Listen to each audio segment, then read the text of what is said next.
Calvary స్వరము నీ కొరకే.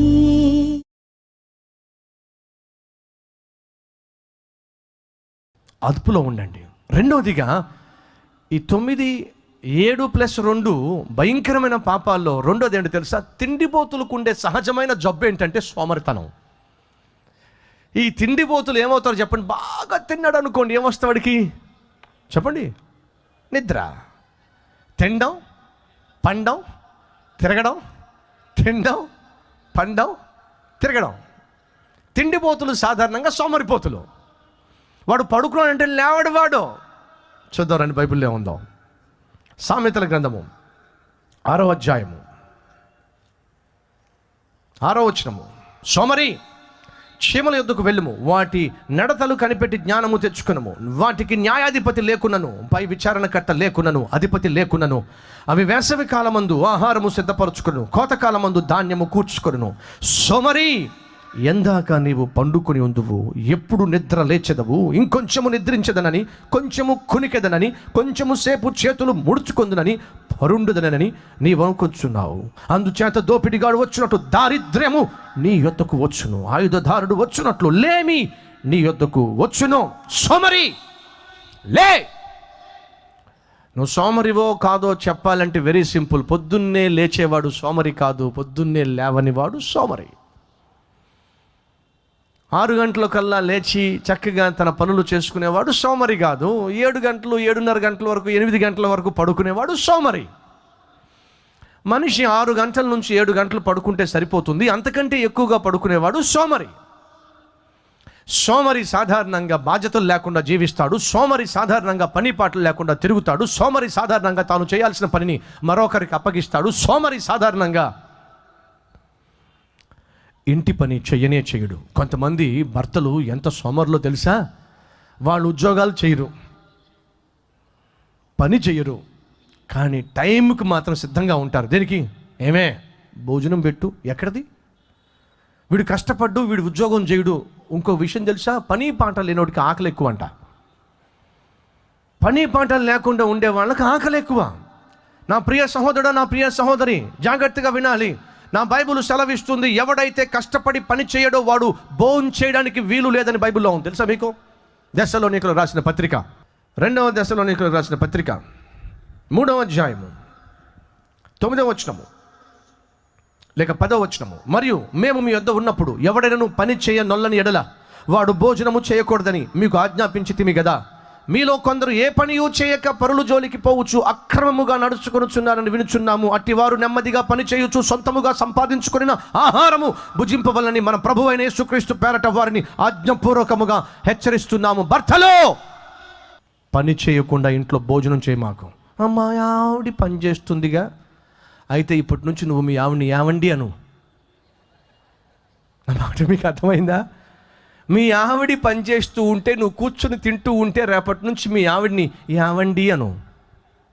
ఎందుకని? ఆమె కదా నీకు భర్త, ఆమె కదా నీకు పోషించేది, ఆమె కదా ఇంటికి కావాల్సినంత సంపాదించి పెట్టేది. సిగ్గుచేటో. ఇంటిలో భర్త కష్టపడాలి, ఇంటిని భార్య చక్క పెట్టాలి. దేవుని యొక్క ఆజ్ఞ అది, వాక్యానుసారం. ఈ రోజుల్లో ఇద్దరూ కష్టపడకపోతే పూటగడ్డం కష్టంగా ఉంది కాబట్టి ఇద్దరు సమ్మతితో భర్త భార్య కష్టపడి బిడ్డలను చదివించుకోవడం, కుటుంబాన్ని పోషించుకోవడం తప్పేం కాదు. కానీ నా భార్య ఉద్యోగం చేస్తుందిగా, ఇంక నేనెందుకు కష్టపడాలి? వాడు సోమరిపోతూ. భార్య కష్టపడి ఉద్యోగానికి వెళ్ళి ఉద్యోగం చేసి ఇంటికి వస్తే నువ్వు కనీసం ఇంటి పని చేయకుండా, ఇంట్లో ఉన్న బాధ్యతలు పట్టించుకోకుండా, ఇంట్లో ఎంతసేపు టీవీ ముందు కూర్చుని టీవీ చూసుకుంటూ, బిడ్డల ఆలనా పాలన పట్టించుకోకుండా, వాళ్ళు చదువుతున్నారో లేదో చూసుకోకుండా, వాళ్ళు ఎలా ఉంటున్నారో పట్టించుకోకుండా, అంతా నీ భార్య చూసుకోవాలంటే మరి నువ్వెందుకయ్యా సోమరిపోతివి? బైబిల్లో ఉన్న మాటను దయచేసి విను. కష్టపడకుండా భోజనం చేయడానికి వీల్లేదు. ప్రతి ఒక్కరూ కష్టపడాలి. కష్టపడకుండా కూర్చుని తింటే కొండలైనా కరిగిపోతాయి అనేది వాస్తవం. తమిళ్లో మా నాన్న కష్టపడి చాలా సంపాదించాడు కాబట్టి నేను ఉద్యోగం చేయని అవసరంలా. నో. మా నాన్న చాలా కష్టపడి ఆస్తి సంపాదించి పెట్టాడు కాబట్టి నేను ప్రయాసపడిన అవసరంలా. నో. అది దేవుని యొక్క చిత్తానికి వ్యతిరేకము. ప్రతి ఒక్కడు కష్టపడి పనిచేయాలి. చెల్లెళ్ళో, ఇంటిలో కష్టపడి మీ తల్లికి సహాయపడండి, బాధ్యతలు వహించండి. తల్లుల్లో మీ పిల్లలను సోమరులుగా పెంచమాకండి, వారికి బాధ్యత అప్పగించండి. ఒక్క కూతురయ్యా, ఎలాగూ పెళ్ళైన తర్వాత కష్టాలు తప్పవు కదయ్యా అని చెప్పానయ్యా, మా ఇంట్లో మా అమ్మాయికి ఏ పని చెప్పమయ్యా. అవునా తల్లి? డెఫినెట్గా నీ కూతురు కాపురాన్ని నువ్వు కూల్చుకోవడానికి ఇప్పటి నుంచి ఆమెకు ఆ మార్గాన్ని సరళం చేస్తున్నావు. అదేంటి బ్రదర్ అంత మాట అన్నారు? కుమార్తెకు పని చెప్పకపోతే, పని అప్పగించకపోతే కాపురాలు కూలిపోతాయా? ఎస్. ఒకరోజు ఒక తల్లి, తండ్రి, కుమార్తె నా దగ్గరకు వచ్చి అంటున్నారు, అయ్యా మా అల్లుడు సంవత్సరం కాకమునిపే మా అమ్మాయిని ఇంటికి పంపించేశాడయ్యా, మా అమ్మాయితో కాపురం చేయనంటున్నాడయ్యా, నువ్వు వద్దంటున్నాడయ్యా, ఎంత దుర్మార్గం అయ్యా అని చెప్పి నా దగ్గరకు వచ్చి ఏడుస్తూ ఉన్నారు. అమ్మ ఎందుకమ్మా మీ అల్లుడు మీ అమ్మాయిని ఇంటికి పంపించేశాడు, కారణం ఏమిటి? ఆయన అంతా పాత తరం టైప్ అయ్యా, అంతా పాత తరం టైప్ అయ్యా అంటా ఉంది. ఏమిటి పాత తరం టైప్ అంటే? పొద్దున్నే లేవాలంటయ్యా. ఓరి అది పాత తరమా? పొద్దున్నే లేవాలంటయ్యా, లేచి వెంటనే చక్కగా స్నానం చేయాలంటయ్యా, చక్కగా చీర కట్టుకోవాలంటయ్యా, ఇంట్లో చక్కగా దేవతలా తిరగాల, దెయ్యంలా తిరగాల, తలదోవకుండా స్నానం చేయకుండా చక్కగా చీర కట్టుకోకుండా నైటీతోనే బ్రతకాలా? మా సిస్టర్స్ మీరేమనుకోమాకండి, ఎవడు కనుగొన్నాడో కానీ ఆ నైటీ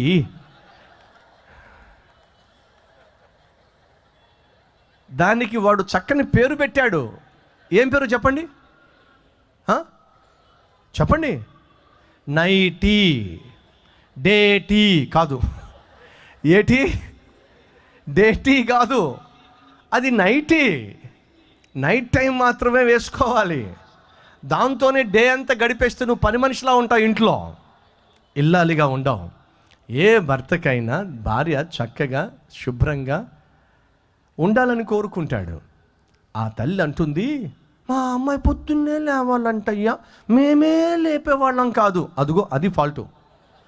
అర్థమైందా? నేనే నా కూతుర్ని లేపేదాన్ని కాదయ్యా, నేనే వంట చేయమని చెప్పేదాన్ని కాదయ్యా, ఆ ముదురష్టపోడు మా అమ్మాయిని కొడుతున్నాడయ్యా. ఏమే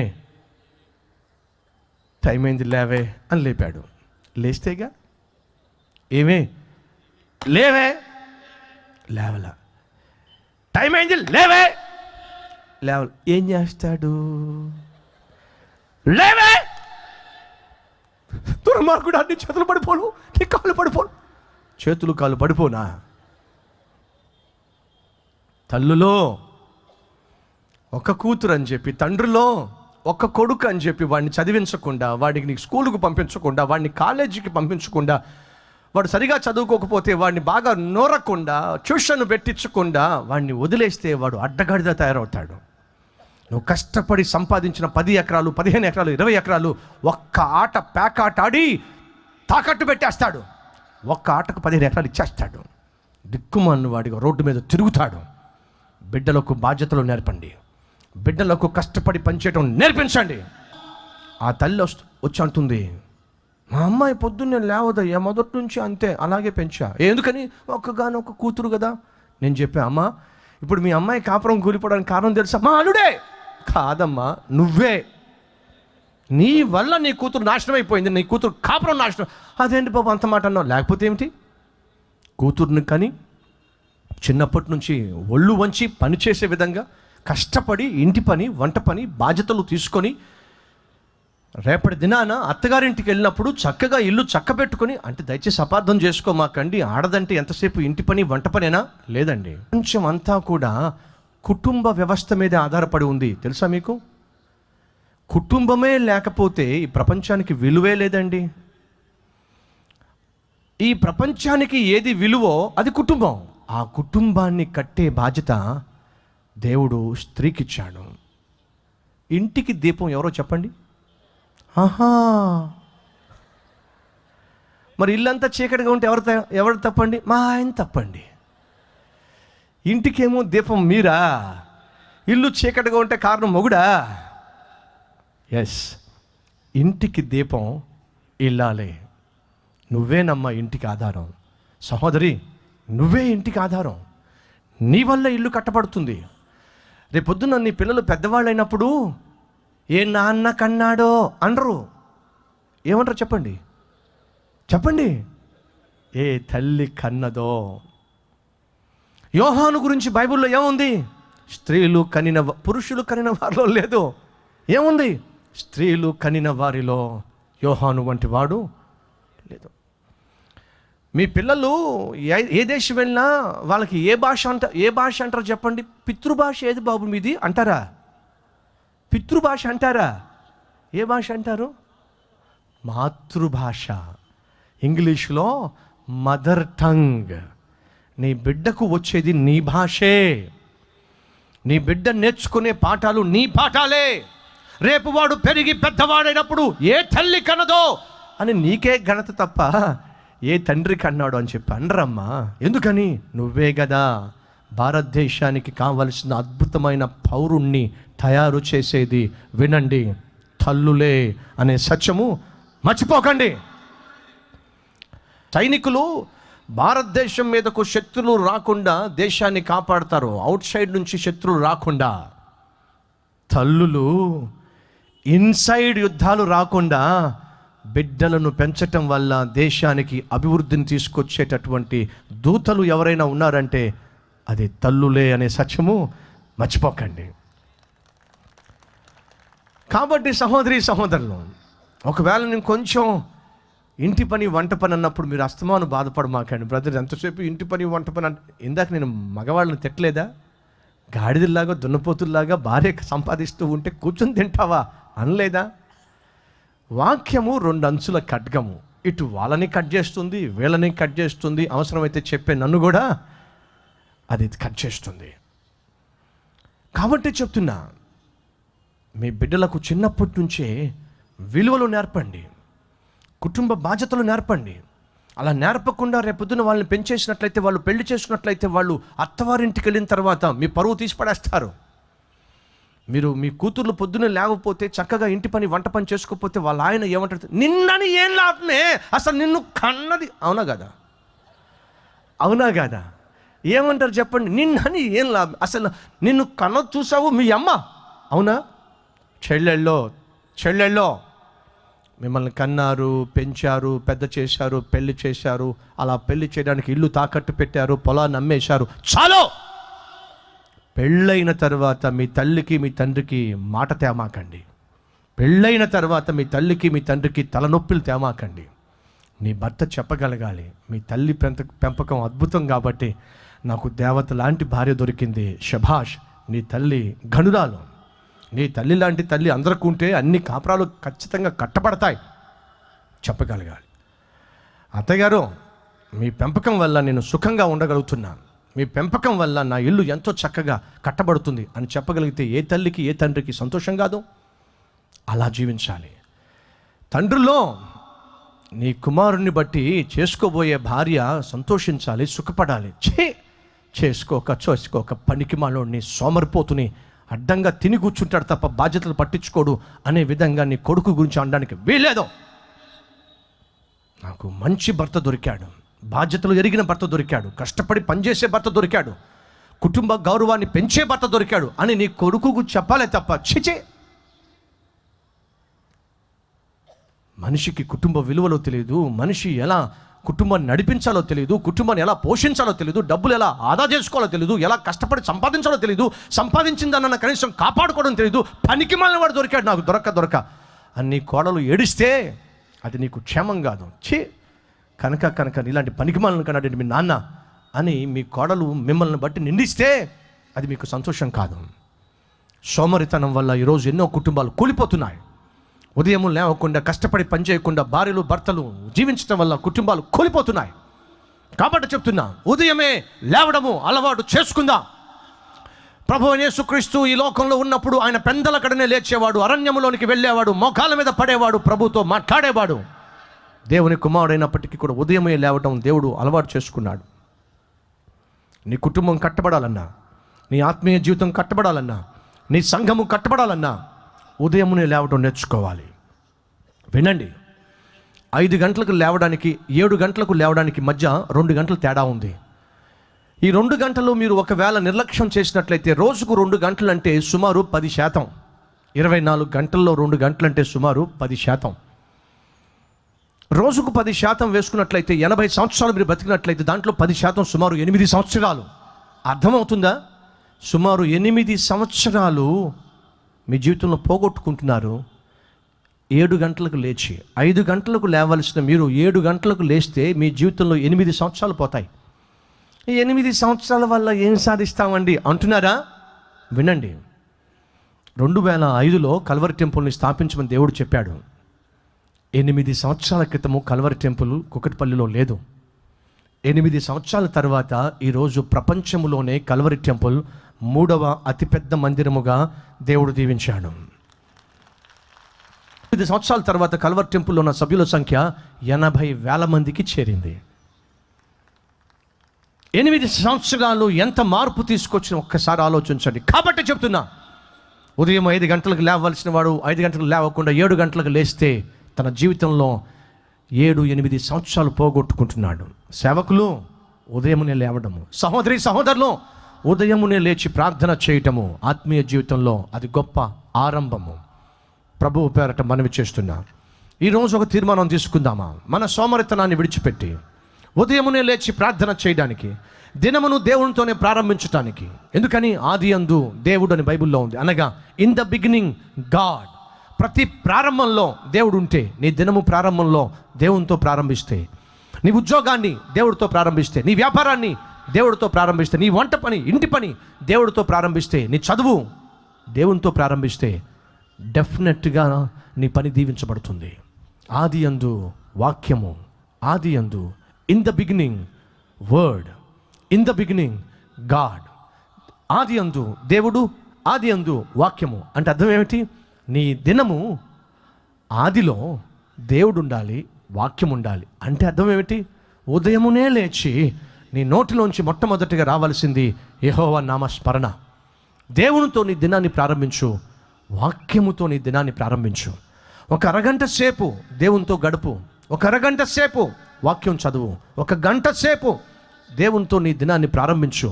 5 గంటల నుంచి 5:30 గంటల వరకు ఆరాధన ఛానల్లో మన కల్వరస్వరం మీ కొరకే ప్రసారం అవుతుంది. అరగంట సేపు వాక్యాన్ని వినండి, వాక్యాన్ని ధ్యానించండి, తర్వాత ప్రార్థన చేయండి, ప్రభుతో మీ దినాన్ని ప్రారంభించండి. సోమరితనాన్ని జయించండి. బిడ్డలను సోమరులుగా పెంచకండి. కష్టపడే తండ్రిగా, కష్టపడే తల్లిగా, ఒళ్ళు వంచేవానిగా మీరు ఉండండి. మీ బిడ్డలను తీర్చిదిద్దండి. అద్భుతమైన ఆత్మీయ జీవితాన్ని స్వతంత్రించుకోండి. పడుకోబోయే ముందు ఒక అరగంట సేపు 15 నిమిషాలు ప్రార్థించండి, 15 నిమిషాలు వాక్యాన్ని ధ్యానించి విశ్రమించండి. మీ జీవితం ధన్యకరంగా మారిపోతుంది. సోమరిపోతుగా మేము ఉండడానికి వీల్లేదు, మా పిల్లలు ఉండడానికి వీల్లేదు. ఎందుకని? సోమరిపోతులు, తిండిపోతులు దరిద్రులు అవుతారు, దారిద్ర్యము వాళ్ళ మీదకి వచ్చి పడుతుంది. అలాగే మా జీవితంలో ముగింపు బాగుండాలి, మేము మంచి ముగింపు కలిగి ఉండాలి. ఈరోజు మేము బాగున్నాం, కానీ ఆ రోజు ఎలా ఉంటామో మాకు తెలియదు. ఈరోజు మనం ప్రార్థన చేద్దాం. ప్రభువా, దినము నీతో ప్రారంభించాలి, దినము నీతో ముగించాలి. మా జీవితము నీతో ప్రారంభించాం, మా జీవితము నీతోనే ముగించాలి. అట్టి కృప, అట్టి భాగ్యము మాకు ఈరోజు నువ్వు దయచేయాలి. ప్రార్థన చేద్దాం.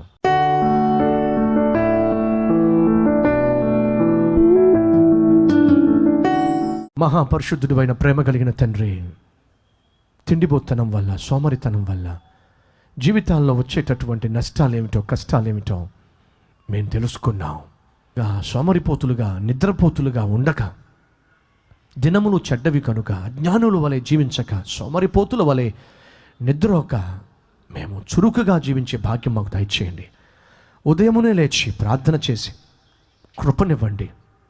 ప్రార్థనతో, వాక్యముతో నాయన దినమును ప్రారంభించి, అదే ప్రార్థనతో, వాక్యముతో దినమును ముగించి, మధ్యలో మీ దీవెనలను కల్లారా చూసి అనుభవించే భాగ్యాన్ని ఇవ్వమని. ఈరోజు మేము బాగున్నాం, కానీ ఆ రోజు ఎలా ఉంటామో మాకు తెలియదు. కాబట్టి ఇప్పుడే ప్రార్థిస్తున్నాం, మాకు మంచి ముగింపునివ్వండి. ఆత్మీయ జీవితాన్ని మీ కనుదృష్టిలో మీకు అంగీకారంగా ముగించే భాగ్యాన్ని, మీ చేతిలో విశ్రమించే కృప మాకు ఇవ్వమని యేసు నామములో వేడుకుంటున్నాము తండ్రి. ఆమేన్.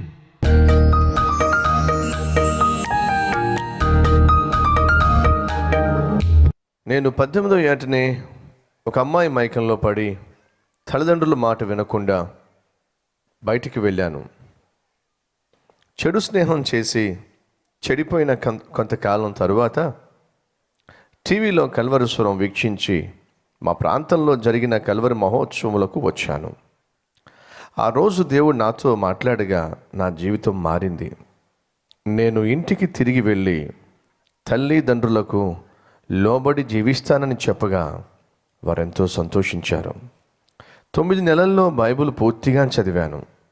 వివాహం కోసం ప్రార్థించగా దేవుడు నాకు మంచి భార్యను, తరువాత చక్కని కుమారుణ్ణి బహుమానముగా అనుగ్రహించాడు. ఇట్లు సహోదరుడు జోర్జ్ బాబు ఈ సాక్ష్యాన్ని పంపిస్తున్నాడు. 18 ఇయర్స్లోనే ఒక అమ్మాయి మైకంలో పడి, ఆ అమ్మాయి మైకంలో, ఆ అమ్మాయి మోజులో ఆఖరికి తల్లిని తండ్రిని కూడా విడిచిపెట్టి ఇంట్లోంచి వెళ్ళిపోయాడు. మరొక్కసారి జ్ఞాపకం చేస్తున్నాను, ప్రియ సహోదరులు, ప్రియ సహోదరులు, దయచేసి వినండి.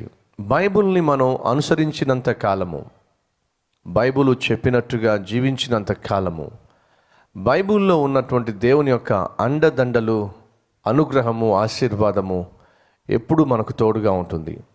బైబిల్ని కాదన్నా, బైబిల్లో దేవుడు ఇచ్చిన శాసనాలు కాదని కాళ్ళ తన్నినా డెఫినెట్గా దేవుని యొక్క కనికరం పోగొట్టుకుంటాం.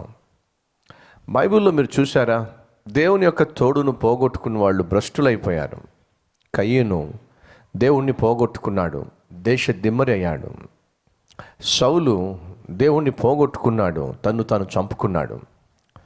సంసోను దేవుణ్ణి పోగొట్టుకున్నాడు, కళ్ళు పోగొట్టుకున్నాడు, తన జీవితాన్నే సమాధి చేసేసుకున్నాడు. యూదా ఇస్కరియోతు దేవుణ్ణే పోగొట్టుకున్నాడు, ఆయన అమ్మేశాడు, ఆఖరికి ఉరిపోసుకొని చచ్చిపోయాడు. ఎవరెవరైతే దేవునికి దూరం అవుతారో, దేవుణ్ణి పోగొట్టుకుంటారో వారి జీవితాలు భ్రష్టమైపోయినాయి, పాడైపోయినాయి. కాబట్టి ప్రభు పేరట మనవి చేస్తున్నాను, మనము దేవునికి దూరం కావటము, వాక్యానికి దూరం కావడము ఎప్పటికీ మంచిది కాదు. బైబిల్లో ఏముంది? నీ తల్లిని నీ తండ్రిని సన్మానించుము, నీ తల్లికి నీ తండ్రికి లోబడము. ఈరోజు యవ్వన ప్రాయంలోకి వచ్చిన తర్వాత చాలామంది యవ్వనస్తుల్లో కనిపించేటటువంటి సాధారణమైన లక్షణం ఏమిటంటే తల్లిదండ్రులను ఎదిరించటం, తల్లిదండ్రులను ఎదిరించటం ఒకవైపు, బెదిరించటం మరొక వైపు. ఏమిటి బెదిరించటం? నేను ఇంటికి రాను, ఇంట్లోంచి బయటకు వెళ్ళిపోతాను, నేను మీకు ఇంకెప్పుడు కనపడను, నా ఇష్టానుసారంగా నేను జీవిస్తాను, లేదా నన్ను మీరు అడక్కండి, ఎందుకు ఆలస్యంగా వస్తున్నాను అడక్కండి, ఎందుకు ఆ అబ్బాయితో వెళ్తున్నాను తిరుగుతున్నాను, ఆ అమ్మాయితో వెళ్తున్నాను తిరుగుతున్నాను అడక్కండి. ఒకవేళ మీరు అడిగితే మాత్రం ఇంటికి రాను. ఏమిటి బ్లాక్మెయిల్? ఒకవేళ ఇంటికి రాకపోతే తల్లికి నష్టమా, తండ్రికి నష్టమా? చెదిరిపోయిన గువ్వ వలె, తెగిపోయిన గాలిపటం వలె జీవించే కుర్రవాడు, జీవించే అమ్మాయి తల్లిని తండ్రిని బెదిరిస్తే ఎవరికి నష్టం? దయచేసి మన కల్వరి స్వరం ద్వారా కానీ ఈ విషయాలు వింటున్న ప్రియ తమ్ముడు, ప్రియ చెల్లి, ఏనాడు నీ తల్లిని తండ్రిని బెదిరించొద్దు, బ్లాక్మెయిల్ చేయొద్దు. నువ్వు దేంతో బ్లాక్మెయిల్ చేస్తున్నావో తెలుసా? వారి ప్రేమతోనూ వారి అనురాగంతోనూ బ్లాక్మెయిల్ చేస్తున్నావు.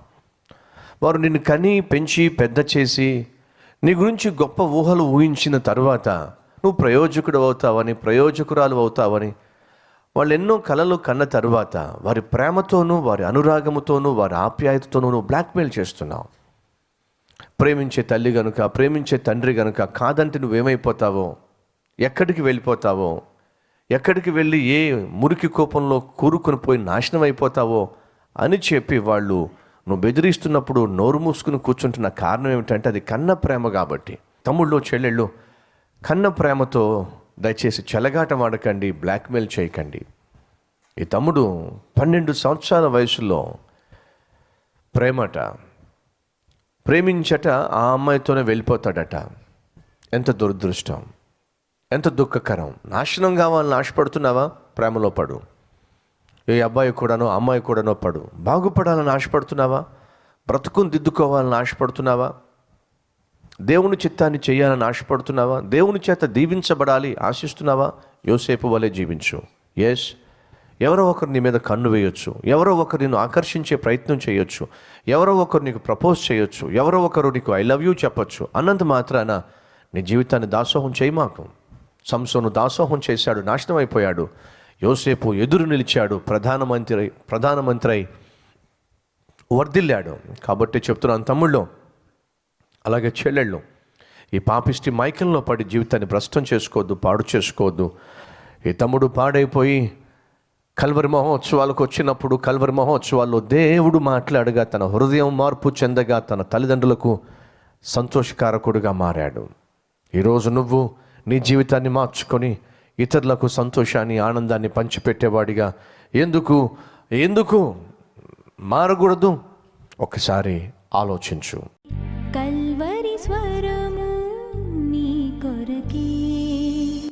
మంచిర్యాల పట్టణము మరియు పరిసర ప్రాంతాల్లో కల్వరి స్వరాన్ని వీక్షించే ప్రియ సహోదరి సహోదరులకు శుభవార్త. కల్వరి స్వరాన్ని వీక్షిస్తూ కల్వరి స్వరము ద్వారా బలపరచబడుతున్న మీరు ఈ అద్భుతమైన కల్వరి స్వరాన్ని బలపరచాలనుకుంటున్నారా? ఈ కార్యక్రమం ద్వారా అనేక లక్షల మందికి సువార్తను అందించే వారిలో చేరాలనుకుంటున్నారా? అయితే మీకు ఒక అద్భుత అవకాశము. మార్చ్ 19వ తేదీ సాయంత్రం 4 గంటలకు మంచిర్యాల జిల్లా పరిషత్ బాయ్స్ హై స్కూల్ గ్రౌండ్స్ లో ఏర్పాటు చేస్తున్న కల్వరి స్వరము స్పాన్సర్స్ మీట్ లో పాలు పంచుకొని కల్వరి స్వరము టీవీ కార్యక్రమాన్ని బలపరచండి. అనేక లక్షల మందికి స్వార్థను ప్రకటించే ఈ అద్భుత అవకాశాన్ని స్వతంత్రించుకోండి. ఆ రోజు మీరు దైవజనులు బ్రదర్ సతీష్ కుమార్ గారిని వ్యక్తిగతంగా కలుసుకునవచ్చు. అలాగే బ్రదర్ చేత ప్రార్థన చేయించుకోవచ్చు. అంతేకాకుండా కల్వరి స్వరాన్ని బలపరుస్తున్నందుకు కృతజ్ఞతగా ఒక మెమెంటోతో సహా సుమారు 7,500 రూపాయలు ఖరీదు చేసే బహుమతిని మీ ఆత్మీయ మేలు కొరకు పొందుకోవచ్చు. అంతేకాకుండా మీ కోరిక మేరకు ఆ రోజు దైవజనులతో మీరు మీ కుటుంబంతో కలిసి ఫోటో తీయించుకునే చక్కని అవకాశము కూడా ఉంటుంది. ఈ సువర్ణ అవకాశాన్ని సద్వినియోగపరుచుకొని కల్వరి స్వరాన్ని బలపరిచి బహుగా దీవించబడవలసిందిగా కోరుచున్నాము.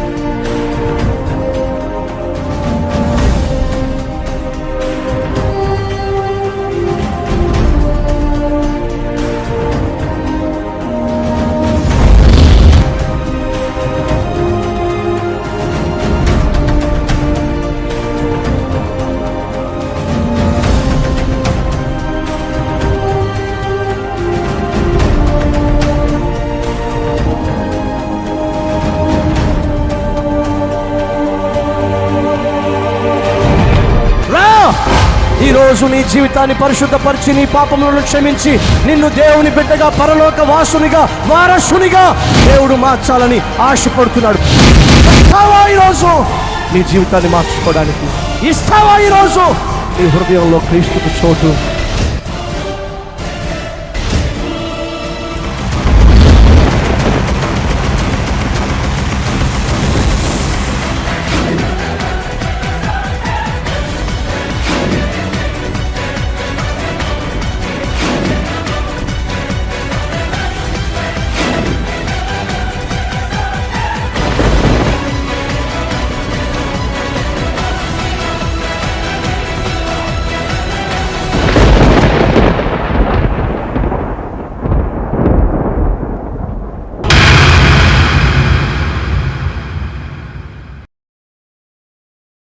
Address Calvary, post box number 30, Kukatpally, Hyderabad 72.